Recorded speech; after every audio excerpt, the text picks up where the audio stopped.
Hello everyone, welcome back to English class. I am Hayes.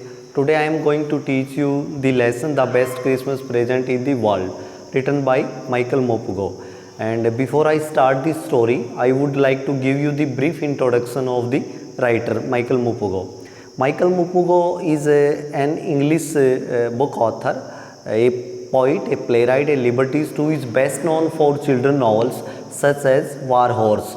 His work is noted for magical storytelling, for characters' relationship with nature, and for his vivid settings such as World War I. He became the third children laureate from 2003 to 2005. So that's about the author of this lesson. And here are four characters in this lesson. The author himself, Jim McPherson, a British soldier, and earlier he used to teach in a school in Dorset, and now he is serving in English army. And Connie, third character is Connie, the wife of Jim McPherson. She is 101 years old. And fourth character is Hans Wolf, a German soldier, and he used to play a cello in an orchestra.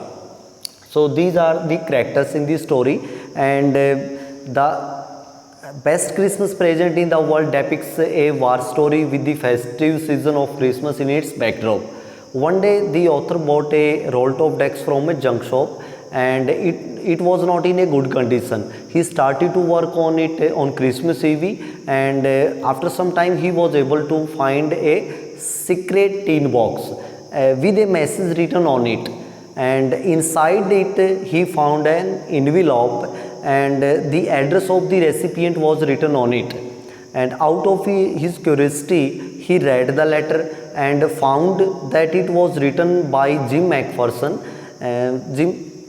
to his wife Connie, and on the next day after Christmas, and a promise was made to her that he would come back by next Christmas. So along with that, the letter contains an emotional message with it, and Jim McPherson desperately described the incident that happened on the battlefield when both the armies were opposite to each other in the battlefield. And he said, it was Christmas morning, and we were standing in our trenches, and just then one of the soldiers from German side waved a white flag.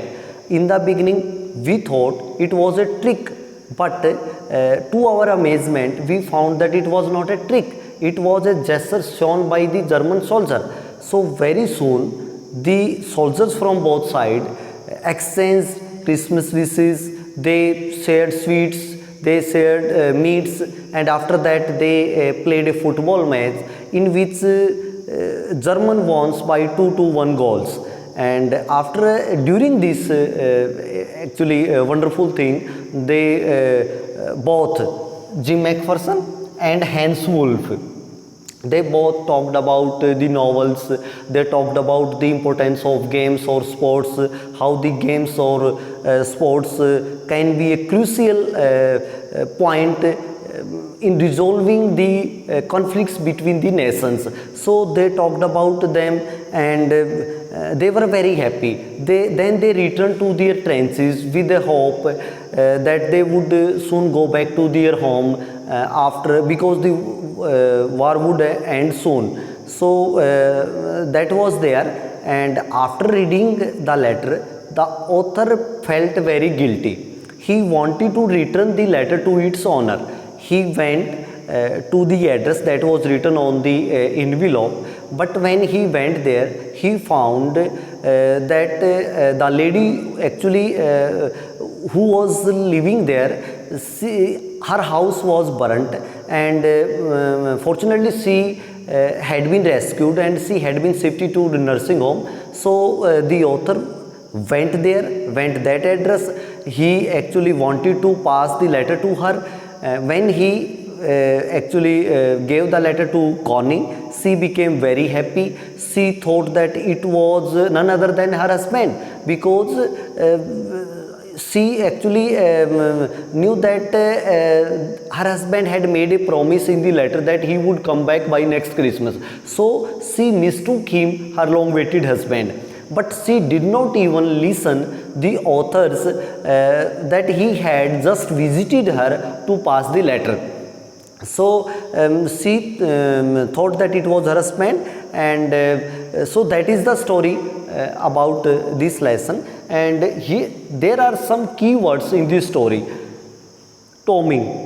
When you will read this story word by word in your text, you will see the word Tommy. Tommy is actually a common English name that is actually has been referred in this story for a English soldier.